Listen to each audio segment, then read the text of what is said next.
You ever felt that gut punch of realizing someone you trusted might actually despise you? Not just dislike you, hate you, quietly behind the smile, behind the I'm fine text, behind the polite nods? It's a different kind of pain, because it's betrayal wrapped in camouflage. These people don't throw the knife, they slide it in when you're not looking, and smile while you bleed. They'll clap for your wins, but only loud enough so no one notices their hands aren't really moving. They'll be there in the room, but you'll feel colder with them than you do when you're alone. And here's the truth. Once you start seeing the signs, you can't unsee them. That fake laugh, that backhanded compliment, that sudden silence when you walk in. You deserve to know when someone's wearing a mask, because every second you keep them close is a second they're collecting ammo against you. Today we're ripping the mask off.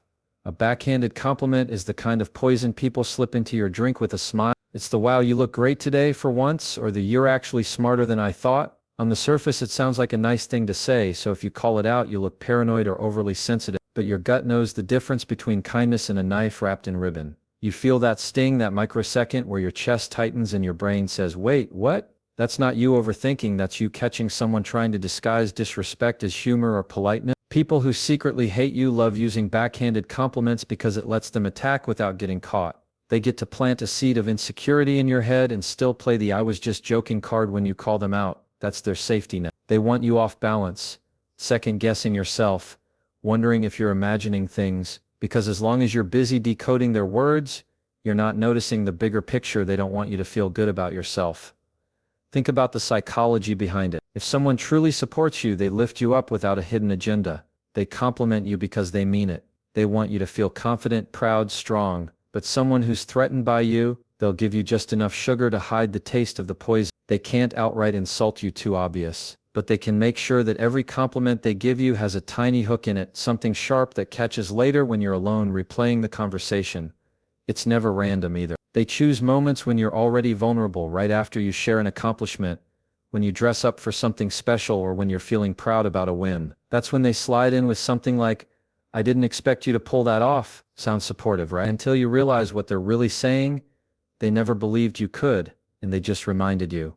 Here's the dangerous part: if you don't catch it, you'll start adapting to it. You'll start bracing yourself every time they open their mouth, waiting for the jab hidden in the praise. You'll start lowering your own expectations just to avoid that subtle dig. That's how people like this win. Not with one massive blow, but with 1,000 tiny cuts you convince yourself are nothing. You have to train yourself to listen past the surface. Don't just hear the words, hear the intention. When someone says something nice, ask yourself, did that build me up or did it leave me doubting myself? Do I feel lighter or heavier after hearing it? Because true support never leaves you with that sinking feeling. And if you keep finding that their compliments drain you, you've found your answer. They're not on your side. When you confront people like this, they'll act shocked, even offended. They'll twist it back on you. Wow, I can't believe you took it that way, or you're so sensitive. That's part of the tactic. They want you to feel crazy for noticing the disrespect. But calling it out isn't about them, it's about reminding yourself that you're not crazy, you're perceptive. You see what's happening and you're not going to play along. Don't fall for the trap of trying to earn better compliments from them. If someone can't give you genuine respect without lacing it with a dig, that's who they are. You can't change it. What you can change is your response. Stop rewarding that behavior with laughter, polite nods, or forced gratitude. Let the silence sit. Let the weight of their own words land on them instead of you. A backhanded compliment is a mask, and masks only work if you pretend they're real. The moment you stop pretending, you take away their favorite weapon. And here's the truth. They're not going to stop hating you if that's how they feel, but they will stop thinking you're an easy target. Because when you know the game changes. Subtle sabotage is the art of tripping someone without leaving a mark. It's not the loud, obvious kind of attack you can point to and say, see, they did that. No, this is quieter, smarter, more dangerous. It's someone who pretends to be in your corner while quietly loosening the bolts on the wheels of your car. It's the accidental mistakes that somehow always happen at your expense. It's the promises that get broken only when you actually need them kept. They'll frame it as bad timing, miscommunication, or pure coincidence. But deep down you know better. They'll tell you they're going to help with your project, then deliver the wrong files the night before it's due. They'll say they'll introduce you to the right person, then somehow forget to follow through. They'll nod and smile while you're making plans, then suddenly can't make it when you're counting on them. And every time you try to connect the dots, they've got an excuse polished and ready. It's never their fault. But strangely enough, the same thing keeps happening only to you. The real danger is that they're wearing the uniform of a teammate. They talk like they're rooting for you, but their actions quietly slow you down, block your path, or drain your energy. And because they don't take a swing at you in public, you look like the paranoid one if you try to call it out. That's the genius of subtle sabotage. It keeps them looking like the good guy while you're the one dealing with the fallout. What makes it so brutal is that it happens in the spaces where you trust the most. You share your ideas with them because you think they care, and then you watch those same ideas get lost, delayed, or suddenly pop up somewhere else without your name on them. You ask for their honest opinion and they give you advice that sends you in the wrong direction. You lean on them for support in a critical moment, and they find a way to be unavailable. And they'll do it all with that same calm, "I'm so sorry, I didn't mean to," tone that makes you second guess yourself. It's not that they're clumsy or forgetful, it's that they don't want you to win. They want you to slow down just enough that you stop making them feel insecure. They want you to stumble so they can quietly feel superior. And the more they can make it look like bad luck instead of intentional moves, the safer they are from being called out. The key to spotting it is patterns. One mistake is human, two might be coincidence. But when the accidents always seem to cost you time, money, or opportunities and never them, you're looking at something deliberate. It's not about catching them red-handed, it's about noticing the drip, drip, drip of small things adding up to something heavy. And once you see it, you can't unsee it. You'll notice how they never sabotage in a way that draws attention from others. It's always just subtle enough to be explainable. You'll catch how they make their help conditional, how they always need something first before they can give you what you need. You'll start to realize that the reason you've been spinning your wheels isn't bad luck, it's bad company. The worst thing you can do is keep feeding them access to your plans, your resources, and your trust. Every time you hand them a key, they test which locks it opens, and they'll never use it to make you stronger. So you have to stop giving them that power. Stop assuming they're going to come through. Build your plans so that if they disappear or forget, you still move forward.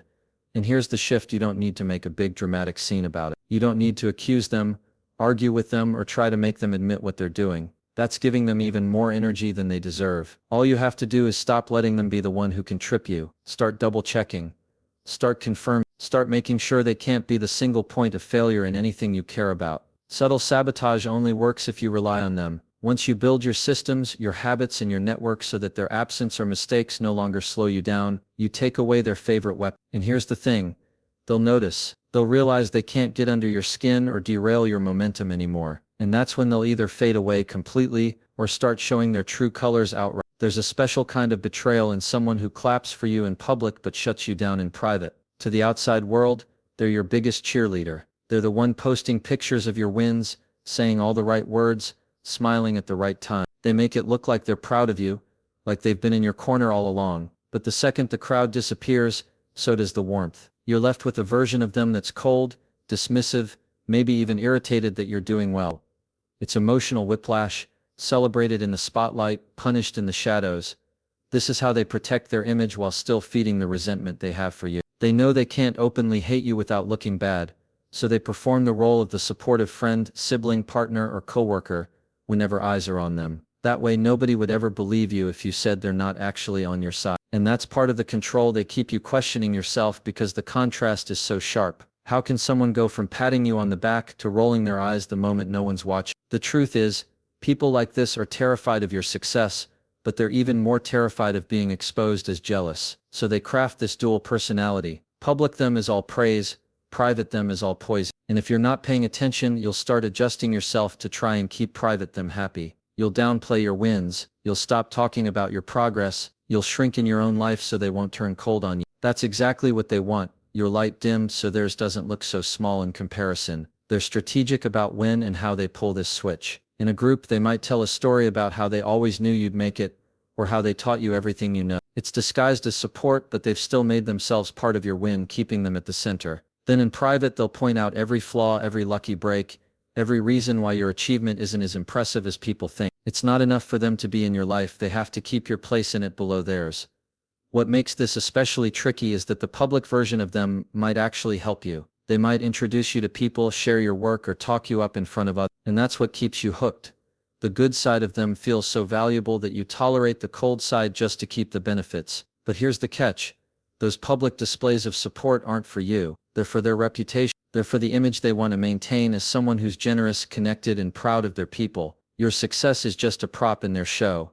The private moments reveal the truth. They cut you off mid-sentence when you're excited. They change the subject when you share something you're proud of. They point out who's doing better than you, just to remind you not to get too confident. They save their real opinions for when nobody else is around to hear them, because they know the words wouldn't match the image they've built. If you felt that disconnect, that chill in the air when the audience leaves, it's not in your head, it's the mask slipping. And the longer you pretend not to notice, the more comfortable they'll get in that role. They'll keep you in this push-pull dynamic where you're never quite sure where you stand, always trying to earn the warm version of them, and always getting the cold one when it matters most. The way to deal with it isn't to confront them in a rage or demand they treat you the same in private as they do in public. You can't make someone feel genuine pride for you if it's not there, but you can stop relying on their approval as a source of fuel. You can start seeing the public praise for what it is, image management, not real support, and stop letting it confuse you into thinking they're truly on your side.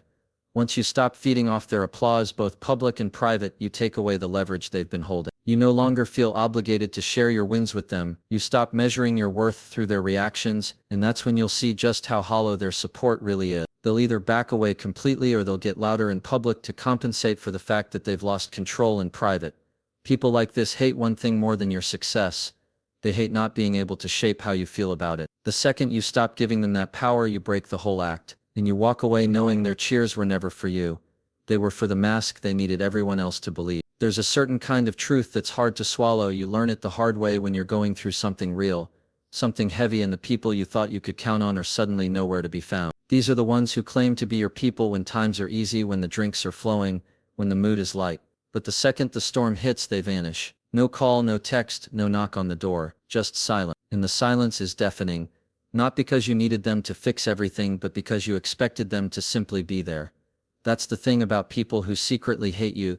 They don't see your pain as something to support you through. They see it as a chance to sit back and watch. Maybe they're too afraid to admit it to themselves, but there's a twisted satisfaction in knowing you're struggling. It levels the playing field in their head. It reminds them you're human, that you can fall, that you're not always ahead. And while you're dealing with the weight of whatever you're going through, they get to hide behind excuses. I was busy.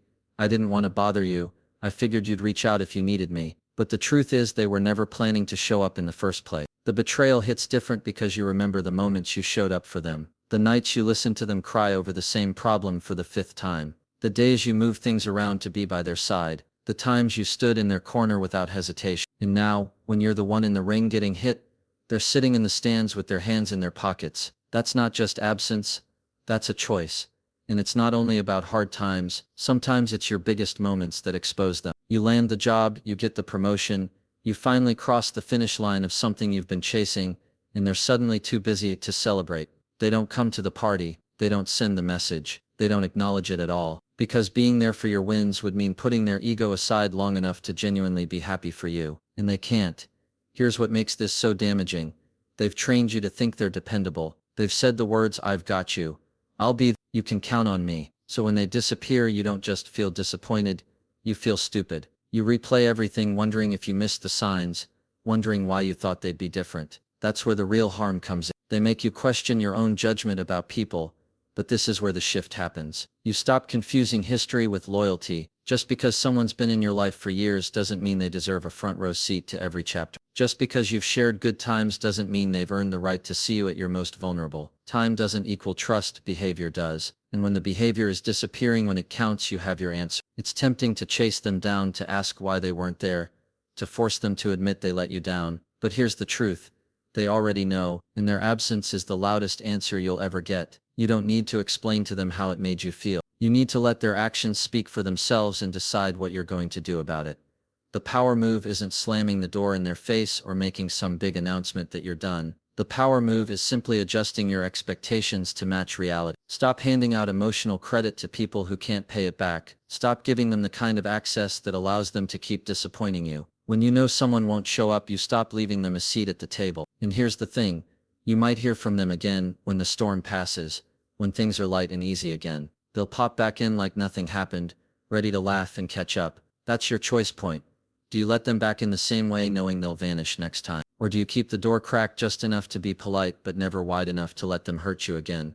Once you see who's absent when it matters, you can stop wasting your energy trying to make them present. You pour that energy into the people who show up without being asked, the ones who don't keep score, the ones who don't need a crowd to make their support real. Because when life gets messy, Those are the only ones who count. Nonverbal hostility is the kind of truth you can't unsee once you've caught it. It's the sharp flicker in someone's eyes when you speak. It's the way their jaw tightens when you walk into the room. It's the smirk that's gone before anyone else notices.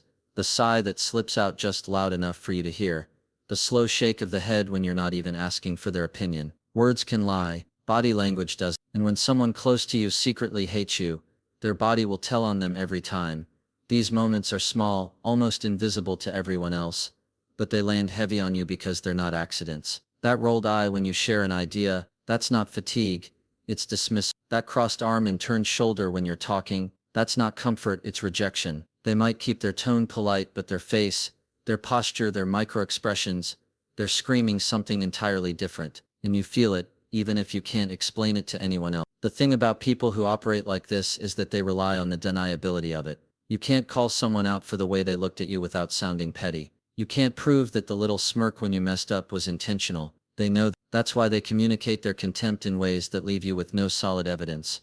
Just a growing knot in your gut that says something's off here. And here's the trick. They don't do it constantly. If they were glaring at you 24/7, people would notice. No, they sprinkle it in. Just enough to keep you aware.